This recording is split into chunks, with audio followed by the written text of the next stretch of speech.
Okay, so this is another episode of my video series, Can We Talk About Your WordPress Projects?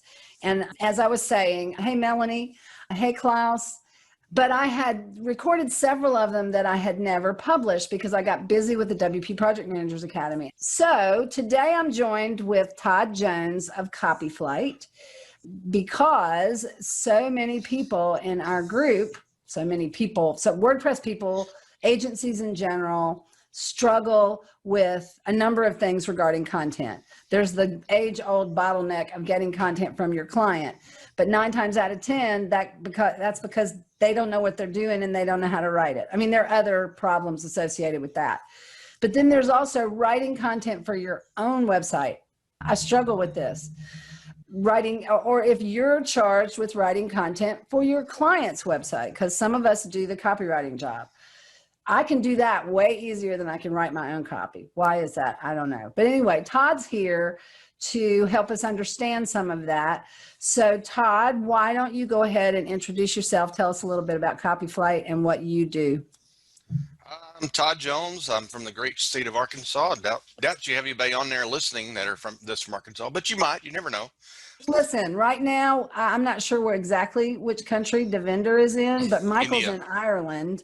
Yep. Melanie's in Atlanta. Klaus, I think, is from another country also. And Dapo, I think Dapo lives in America now. But anyway, go ahead. We have many countries covered. I want to visit Ireland.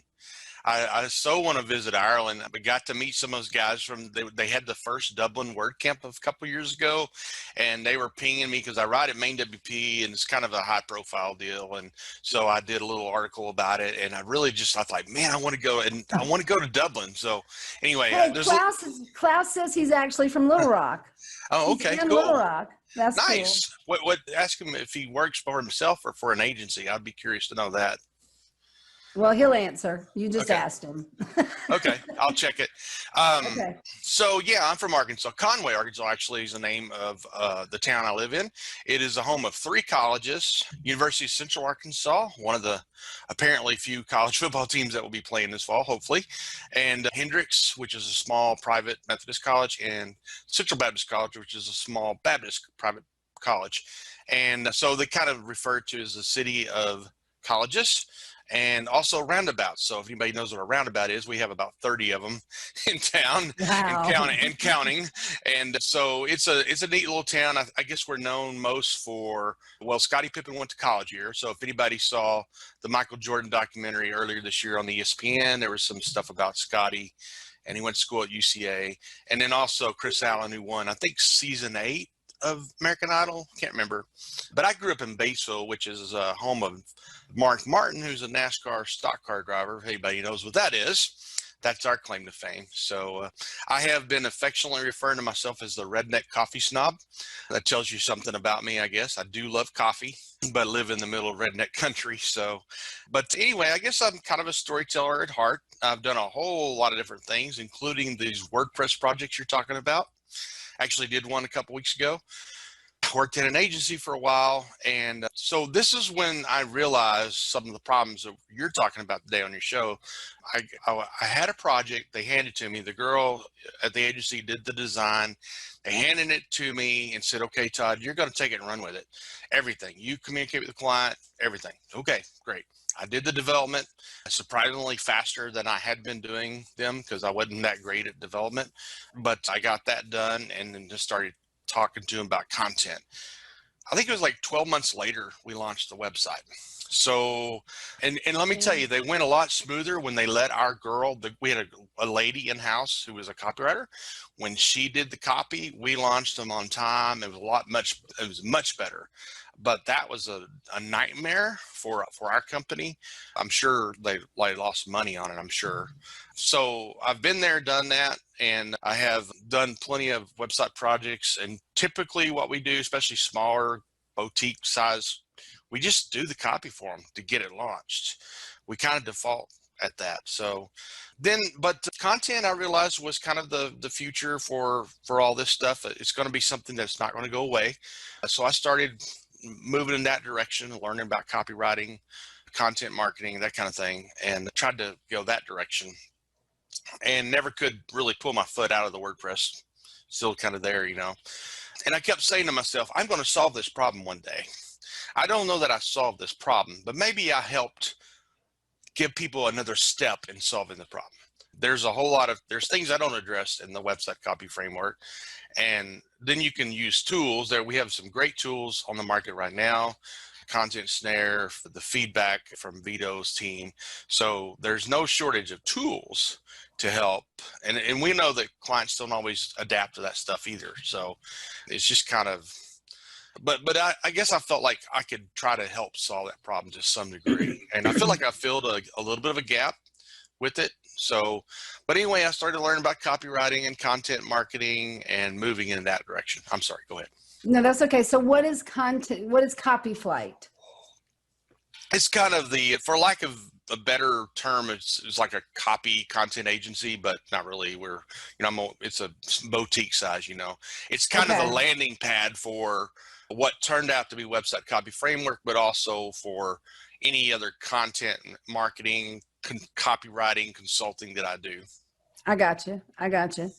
So what do you think is the primary reason that clients or anybody has trouble writing content for their own website? I think there's a couple things that when you see my little notes, so you'll see how I kind of detail that out, but it makes it easier to answer. So I think there's a couple things. One, I think doing this kind of content is not a skill everybody has, particularly business owners who, frankly, they're good at doing what they do and maybe don't realize how much of a skill there is to writing content for your website. And really this falls under the copywriter banner more so than content writing, because you're having to do some things that are a little bit more persuasive based. You don't have a website for information these days. You don't have a website for informational purposes. There may be some exceptions to that rule. There are. I'll talk to somebody and go, yeah, they're really not trying to get business. They just need to have it up. Well, that's unusual now. Just like I have a Windows guy here in town that's a client of mine, and he gets pretty good, leads through his website. It's really actually pretty amazing. But see, something as simple as a service industry type local business is getting leads from their website. So I think most businesses need to have something that is somewhat persuasive rather than just informational.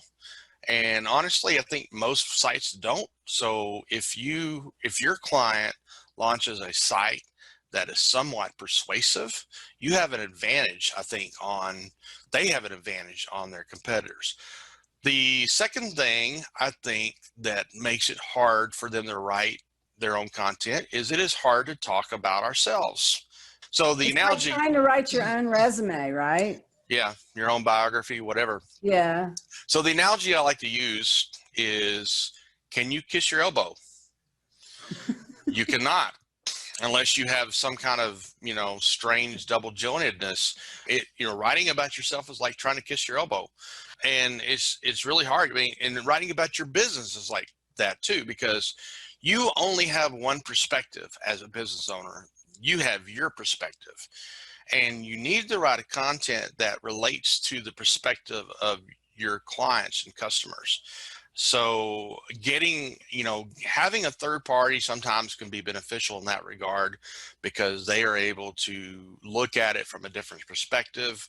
If they're doing really good quality copy for you, they're probably doing what we call voice of customer research. It's where you're actually interviewing your clients and customers.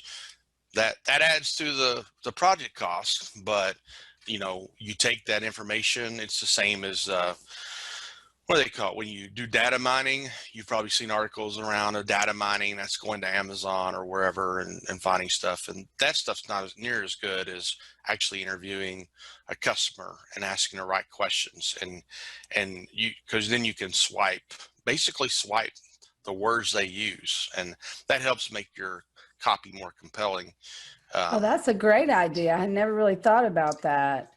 But that's, this is one of the things I teach inside the WP Project Managers Academy, is that your first line of attack should always be to try to get your client to agree not to write their own copy or not to write their own content. because it's a bottleneck, and it's usually, a big mess. Yeah. And so what I teach my students in the academy to do is to use a rough order of magnitude of the content. Once you get your sitemap down, and then you can figure out, okay, that page is probably going to have 3 paragraphs. It's probably going to have 2 pictures. It's probably going to have a video, whatever the different pieces of content are. And then add up the hours that's generally going to take, and then show it to your client. Because if you try to tell them they don't have the skill to do it, you'll get pushback every time. That's offensive. Yeah. But So if you tell them they don't have time, and you show them they don't have time because they have a business to run, sure, that's generally an easier path to follow, in my opinion. Show, don't tell. I have a copywriter friend, Kathy. She tells, and I've heard her say this, seen her say this online. She will take like a section of something that the client sends in, and then have a writer or one of her writers or whatever to write the same section, and she will put them side by side for the client. And usually when they see that, they see how much better the writers is. So definitely a show, don't tell. Of course, if it's a bigger company, they may have already hired a copywriter, and that's very possible. Probably your students are in a smaller setting and they haven't done that, or they don't have anybody. So I would agree with your assessment to get them to not write the copy right off the bat. Devendra just said, fact, everyone can write on WhatsApp or Facebook Messenger. So people have no time. Then people have no trouble writing on those things. It's just when you say, okay, now get a document out and write your content, then they run into trouble. So what do you, I told you what my best method is for convincing clients that they shouldn't write their own copy. What is your best method? I like the one that Kathy says, and I haven't ever tried that, but I think that's a good one. If you show them side by side, a similar thing, that it's a show don't tell type approach. I think, and I don't know if we're getting into one of the other questions that you have down there, but I think really honestly, you need to be upfront with them from the beginning. Say, look, copywriting, content, whatever you want to call it, it's part of the project, but it's not something I do, or maybe it is. It depends on your setup. We need to address this now. I think a lot of people, they're just like, well, I don't want to do the copy. I don't do content. Maybe they tell them that up front, whatever. Let's say you estimate a $10,000 project on a website. Okay, but we need your content. We need it today. Okay, I have a copywriter that'll do it for $2,000. Suddenly the website went from $10,000 to $12,000. I think that sometimes that kind of catches them off guard. So if you can say up front, hey, a project like this, you're probably looking at $1,500 to $2,000 for the copy. I don't know, whatever. If you have somebody you work with regularly and you know about what they charge, you have this agreement in place or whatever, and if that's something you can include in the estimate so they're not getting sticker shock, I think that's a good thing. I think the best thing is to be upfront. Like, hey. Yeah, that's why I teach people, you got to address content right away. All right, you made a distinction. This isn't on the list of questions I told you I was going to ask you, but you made a distinction between copy and content. Can you tell us what you mean by that? Yeah, I would say copywriting is more along the lines of, if you use the word persuasion, you're persuading someone, not convincing, persuading. And so there are, Robert Cialdini has his 6 principles of persuasion. It's a psychology, basically. A lot of copywriters are amateur psychologists, really, but you talk about that, and there's a lot of different ways to persuade, and you're not being overbearing, you're not being over salesy, you're just trying to persuade. And I think when you do content, it generally refers more to education, informative, maybe even a little entertainment. Now, the thing is, I believe that there's the blurring of the lines between the two. So the better content writers, content marketing writers, have some copywriting skills. Okay. That's my opinion. I mean, I know who some of them are, and they have learned a lot from copywriting. So it's, for one, headlines, right? You can't write. You, Learning to write a good headline is a copywriter skill. So, those kind of things are, but there's a little bit of a distinction, and that content is really what you would refer to as a blog or a guide that you write for your website, whatever, the long form stuff.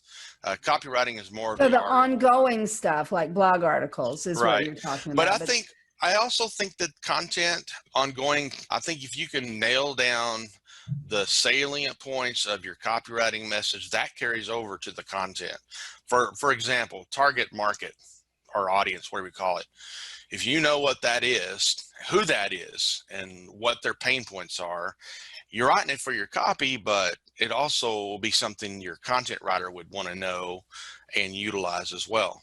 So kind of a blurring of lines. Okay, so Devender's very chatty today. He says, during the initial project estimate, if copy is presented as a critical aspect of the whole project, then the client gives more importance and usually comes on board. That's really a very good way to look at it. Yeah.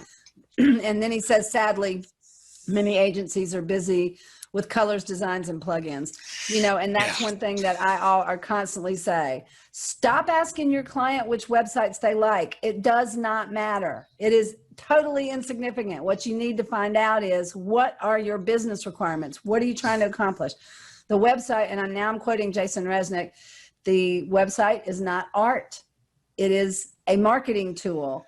We'd love for it to be beautiful, but we can worry about that later. That shouldn't be the primary focus. But unfortunately, so many people who start agencies came from a design background. So of course, that's the first thing they want to talk about. Well, and it's the first thing the client wants to talk about a lot of the time. And in the copywriting world, there's a similar issue with creative writing and copy, because a lot of people come from the creative writing world to get into copywriting because they can get a job, right?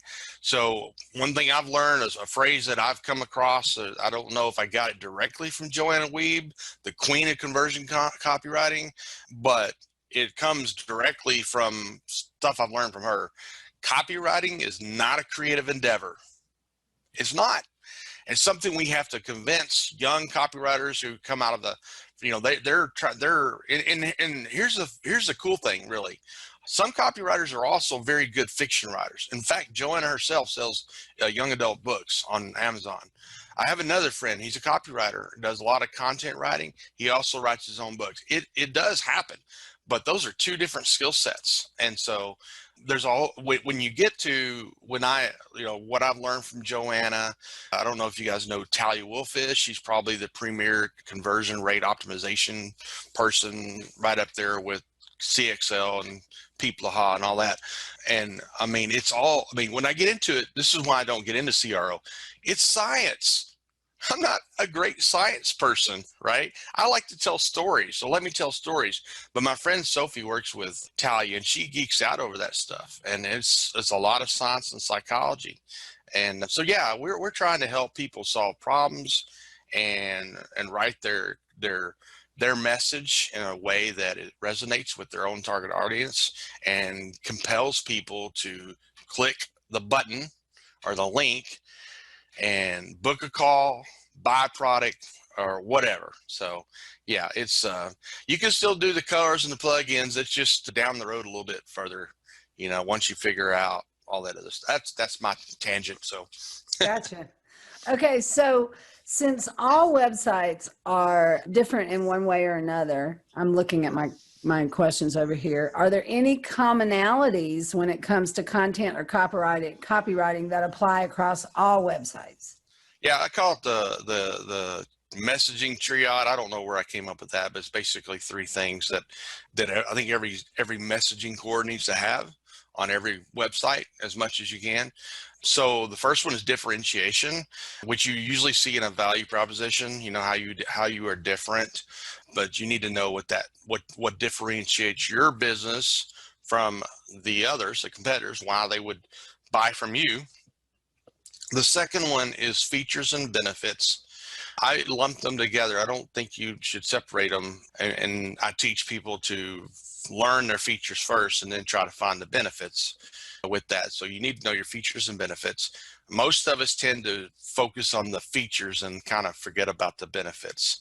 I see that in copy a lot. Oh, okay, here's our features. When the benefits are actually what sell. Yes, and but you do need both. So it's not, it's not one or the other. It's both and. But lead with your benefits and support with your features. And then the final one, this is just me. So I mean, you could do it. There's a whole lot more other things, but the final one of the messaging triad is your target market. If you don't know the target market, and I think a lot of people, when they think about target market, they're writing personas in their head. Oh, it's Beth, and she's a web developer, and she likes dogs, and she's this, and she. Come on, I like to. Me too, Todd. I think that is so woo-woo when they start talking about, now you need to write down like how many children they have, and I'm like, seriously? The most important thing to know is what keeps them up at night, right? Exactly. What keeps Beth up at night? And the best way to do that, honestly, now, if you're a brand new business, you can't do this, but the best way to do that is interview your customers. Instead of making fictional Beth, make real Beth, the real person. Interview Beth. What's keeping me up? Why? Content is a bottleneck for me and my business. That's what keeps me up at night. I would much rather hear the story of what keeps someone up at night, what causes the dogs to bark in the middle of the day, probably the postman or something, right? But I would much rather know that than, things like, now, if you're a business to consumer, you're Coca-Cola, you want the demographics. And I understand that.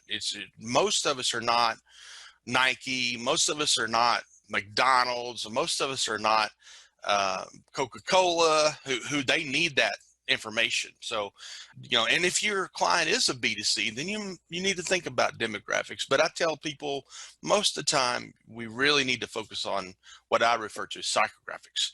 So, because we're in the business of finding solution. And for most of us, that's where we are. And that's where our clients are. Okay. So here's what I find from a lot of my students is that they just assume that the client will do the copy or content, whatever it is, or they don't feel that's not in their skill set. So they don't offer it as a part of building the website, but it's still a bad idea to get the client to do it in most cases, unless your client is like, well, you know what? I have a technical writing background. Right. So I even struggle, even though I write well, I struggle because I'm used to writing step 1, step 2, step 3, and not everything needs to be written that way. That is still needed, like, especially if you think about software companies, SaaS companies, they need to have that kind of documentation. It's boring, I'm aware of that. There's so many that do such a bad job with that. Yes, WordPress plugins, every WordPress plugin should have that kind of technical writing documentation. So if you're a WordPress plugin, I'll that's one of the ways I decide if I'm going to use a plugin or not. Do they have documentation? Is it written well? Is it clear? Is it outdated? So because I'm going to rely on that documentation, right? Exactly. Whenever I can't figure it out and the vendor can't answer it for me, then I'm going to the documentation. So you're getting a lot of press today. Okay, so what would you tell that small agency? Maybe they're a solopreneur. They just are not going to. They don't want to write the copy. They're not going to write the copy, so they're going to let their client do it. Well, you and I both know that that's just going to be a bottleneck. It's going to be like pulling eye teeth. So what else can someone like that do? I mean, they can hire a copywriter, sure, but okay, so that would be, where do I find a copywriter, or what else can I do to help my client? Well, believe it or not, there are lots of copywriters, and they would probably love to partner with some web agencies because in general, you're going to have ongoing work. So, I mean, I'm in a ton of WordPress and web groups, but I'm also in a bunch of copywriting and content marketing type groups. So they're just like a lot of WordPress people. They're looking for, ongoing work, whatnot. And I have known a lot of them. Okay. So one way to find copywriters would be to join copywriter groups on Facebook. You Yes? could do that, yeah. And I have seen some in those groups. Some of them will make their lists available to people, like, hey, like, for instance, I'm part of the Copywriter Club. We have more people in there than just copywriters. So the Copywriter Club is probably one of the biggest ones. It's run by Rob Marsh and Kira Hug. And they have a podcast, an excellent podcast too, by the way. So if you want to listen to copywriting podcasts, that's a good one to listen to. But there's a lot of people in there, and it ranges from technical writers to content writers to all the way up to top of the mill copywriters. Now, I'll tell you that the people on the top end are not in there often because they're really busy, but Do you do just pure copywriting? Like if I had a client and I needed copywriting, does Copyflight do that? yes. And so what I have decided, I've done this along, trying to figure out what my thing is, what my skill set is. With the copywriting website copy framework, I can, if I get that information, that's something I can use to turn a website. It's not the same as if, being contracted to do a good solid, but it's better than nothing if you're trying to get something out the door. I like web copywriting. So the about page, the home page, main service product landing pages, I've done a lot of those like that. I just actually updated the website copy framework hub page this morning, and the vendor's already told me something I need to change. So, but I like doing that. And also I think I like emails. And so I'm working, through that as well. So yeah, anything related to web. Back up just a second and tell me exactly what, and our listeners, exactly what the website copy framework is and how folks can get it. Well, I feel like I haven't answered the other question you just asked me a while sorry. ago about what agencies can do to. I think partnering with a copywriter is the best thing you can do. Now, you might want to find somebody locally. I know that I talked to a web developer last week in Canada, and she was like, the exchange rates. I said, I understand that. There's a lot of copywriters in Canada, and they're really good. So, you can hire an American and pay the exchange rate. You can find a good copywriter in Canada and not have to pay the exchange rate. But you might look for somebody local or somebody you just work well with. I think partnering with a copywriter that you can use for a project, to get it out the door or whatever, is a great way to go. If you can find somebody you can work with regularly, that would be awesome. That keeps you from having to hunt somebody every time. Usually when I have worked with somebody like that, they usually have a few people that they call on regularly. So I think you might want to have more than one person. So, 2 or 3 people, maybe your favorite one, your top one, then your 2 or 3 others.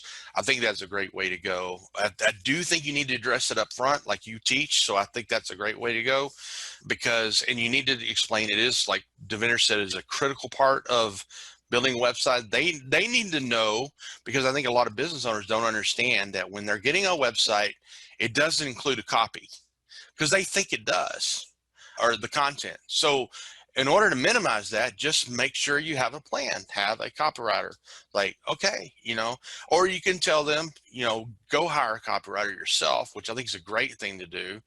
If, some will do that. Some will hire the copywriter and some will get the website designer and all that. But most businesses don't know enough to know that. Basically, when a business owner comes to you, unless they've done several of these, they understand content is not always in the wheelhouse of the person building the website. And so my advice is make it as much of a part of your process as possible. If you have, and some people have hired on staff writers, maybe they have a spouse or whatever family member. I have known some that say, hey, this is my skill, I can do it too. Whatever but have a solution. Have a solution so that they don't have to go outside looking, and have it from the beginning. Again, there's nothing worse than, hey, I'm almost done the website, where's the content? I know. Nathan Ingram talks about he had one that went 2 years like that. Yeah. And Nathan's got some really good information about that as well. And I heard him do a speech at a WordCamp, and he talked about his scope idea. I mean, each letter had something, and I'm sure he's still given that session more than once. But yeah, Nathan has some good ideas about that as well. And I had one that went at least 12 months, and thankfully it wasn't on my dime, so it didn't cost me that much. But we'll see. But the people who structure their payment schedule like 50% up front and 50% when you're finished, that's where they lose money. Do not do that. And They go so ahead and finish the website, and all they're doing is sitting waiting on content. this is my my ideal, and it's devoid of the content thing. It's all about payments. Have your initial payment up front, obviously, non-refundable. My ideal, if you're going to split the last two up in two payments, then have one due in 30 days and one due in 60 days, regardless of whether the content's in. And by the 60-day, you know your part, how much it takes to do this, right? You know you can finish it. You probably finish it in 30 days, but you know it'll be done in 60 days. So that's an incentive for them, right? I paid for the website, and now I'm paying monthly for hosting, and the website's not launched, and it's on me.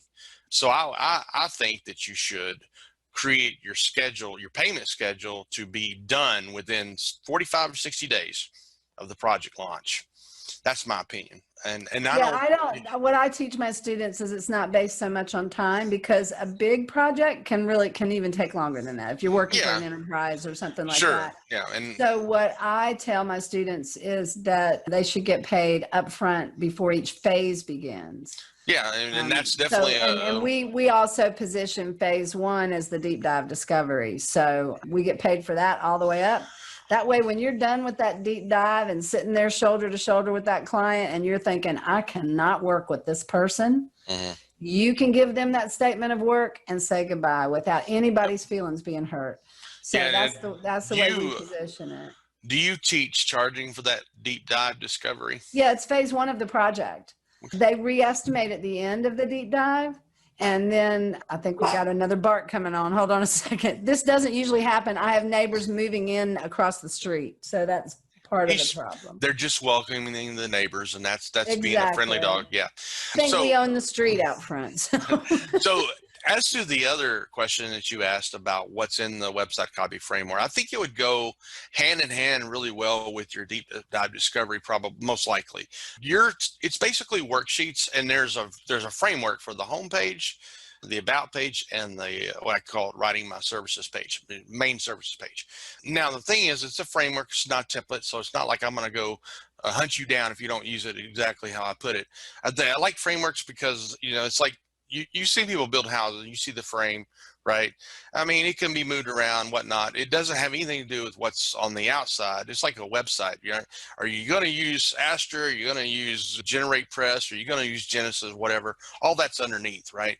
The skin, what you build on top of it, is totally different. So the website copy framework comes with worksheets for the value proposition.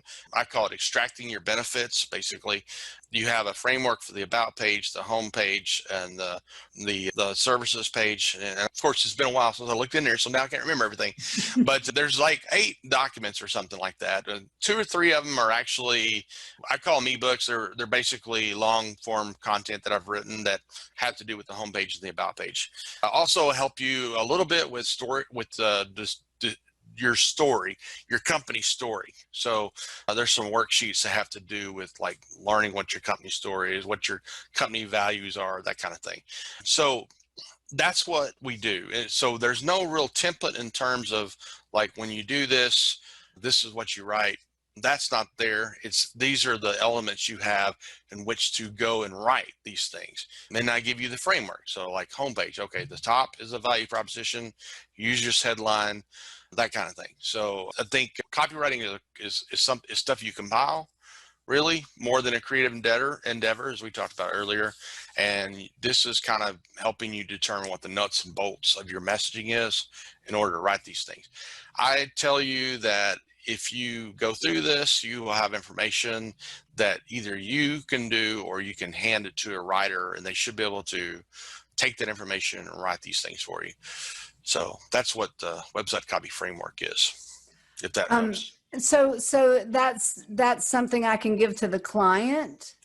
Yeah, I think so. I think I will be honest with you. Now, I know some people who have given it to one developer told me, said the client went from I don't know what to do to now I can do this. So that's pretty cool to hear. I think it's best if you walk as put on your consultant hat and walk through it with them. It can be a sold separately consultation session with your client, if you choose to do it that way. In fact, that's how this whole thing, I had all these worksheets I was giving out, and a developer said, I took this and sold a content consulting session. I'm like, oh. And he said, you should charge for this. And I said, oh. So I packaged it and charged for it. I think that's the most ideal way to use it, which can be a part of your deep discovery that you're already doing, because these are things you're probably going to do, or to some degree you're going to do. But you could call it a content consulting session. They can go through that and write it themselves, or find a writer locally to write it, but you're building I like to use the analogy of Lego blocks. You're determining what the Lego blocks are to build your structure. So, if that makes any sense. So it does. When I was a kid, we had Lincoln Logs. Do you remember Lincoln Logs? Oh yeah. Yeah, and we build these little cabins. Well, you're building your cabin with the Lincoln Logs. So. Right. Well, that's what I tell people about the project management, like those people that are there are two legs to the WP Project Managers Academy. There's the free thing that's basically the foundational stuff, and then there's the advanced stuff. And what I tell people is, look, we're telling you that, because I have a whole bunch of subject matter experts that help with that. And we're teaching you methods that we know work. Mm-hmm. So take this as a framework, try it, and then modify it to meet your own needs. So yeah, I'm very familiar with the whole framework concept. You can't prescribe everything. Step 1, step 2, step 3. It doesn't look that way. So that's really helpful. And every business is different. So I think the people who excel in business are the ones that are able to take information and assess it and use it in different contexts. So just like project management, you're giving them a framework for project management, and then they say, well, what tool should I use? It doesn't matter. I don't care whether you use Asana or Trello. Oh, I get asked that all the time. It drives me crazy. Which is the best tool? Which is the best tool? Well, it depends. What are your requirements? Exactly. And I've worked in different ones, and they all have their pluses and minuses. And so the tool don't matter. Just like, it's just like, okay, Todd, should I use WP Feedback or Contents there? I don't care. Use the one you like, but do this first, and then create what you need to create in the tool that you're using. Hey, Todd, it's so, because you've not been into my program, so you don't know this, but we use both those two tools in our framework. We use Content Snare for content.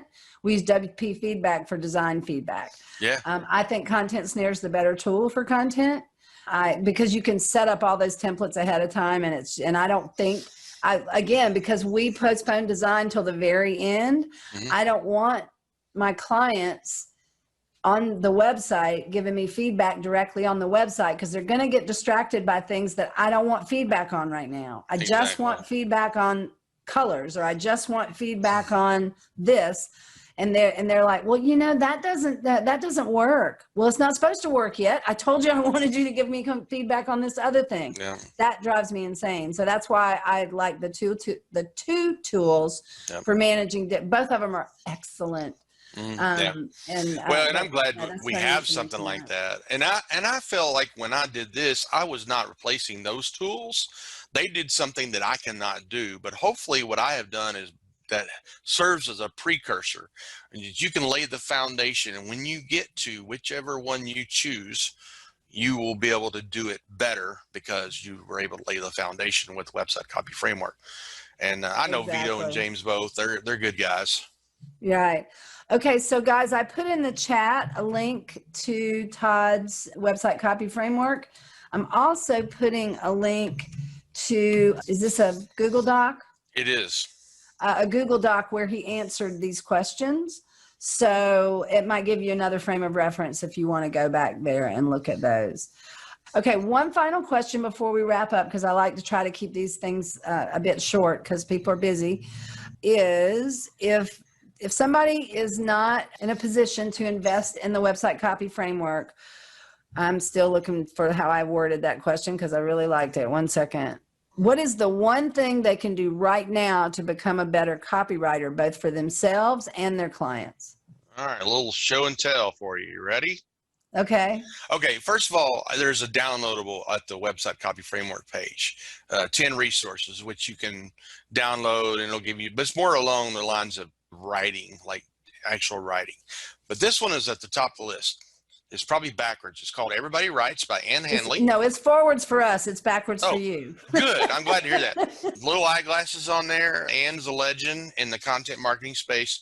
I think anybody who is in business and has to write online, not just their own website, but emails, anything to do with content, should have this at their desk. It's like a reference book. It's not something you're going to set up at night and read. But she does a great job of talking about how to write for online audiences and all the different things that are necessary. And it's the chapters are very short, 2 to 3 pages, literally.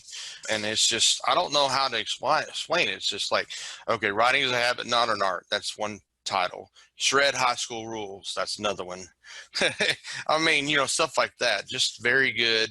It's broken into sections. She does a little bit of writing tips as well. It's a reference that anybody who is doing business online should probably have on their desk. When they're even worried about, okay, how am I going to write an email? I need to write a blog post. That, in my opinion, is the number one reference for that. So I think that's something you can pick up. If you download the downloadable, because I have that book and about 3 others in there. And then also I have a number of online content like blog posts. I think Neville Medora's copywriting course with a K, those are with Ks, is a great blog to go to and just read, like what Neville, because he does a lot of basic primer type copywriting stuff and some advanced. And then if you really want to like move forward in your copy content world, is the Copy Hackers blog, which is where I have spent a lot of my time the last 3 or 4 years, which is run, of course, by Joanna Wiebe. And it's a lot of conversion copywriting, but trust me, there's a whole lot of just copywriting stuff in there as well. And she has done this fantastic video series called Tutorial Tuesday over the last 3 or 4 years. It has been, to me, indispensable for what I have learned. For one, I get to look over her shoulder sometimes when she does stuff. It just blew me away. But then she brings on experts and interviews them like you are doing today with some very, very bright copywriters in the industry. There's even one with Aaron, I can't remember his last name. He's probably one of the top content marketers, talking about his formula for writing a blog post. That was fascinating. So those are the 3 places I would say. I know it's not one, but if you're gonna do one, if you're gonna do one, get that book.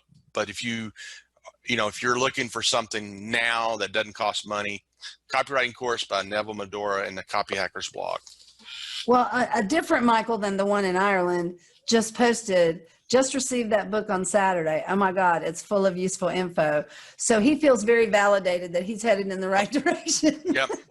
And there's, like I said, there's like 4 books on that guide, maybe 4 or 5. One is by my friend Autumn, who's a copy editor. So that's kind of for people like you and me who maybe don't have a copy editor on our payroll. She's the grumpy grammarian. Then there's one by a lady named Jennifer Havis, who writes about voice of customer research. So if you're interested in voice of customer research and how to do that, that is pretty much the book that most of us tell people to go read for that. So anyway. Well, that's excellent. Thank you so much, Todd, for taking the time and talking to us about this. I'm sure that many of the people in our group are going to find it helpful, as well as people who watch this later. And I'll make sure that wherever I post it, that I have links to all of that stuff that you mentioned in the description.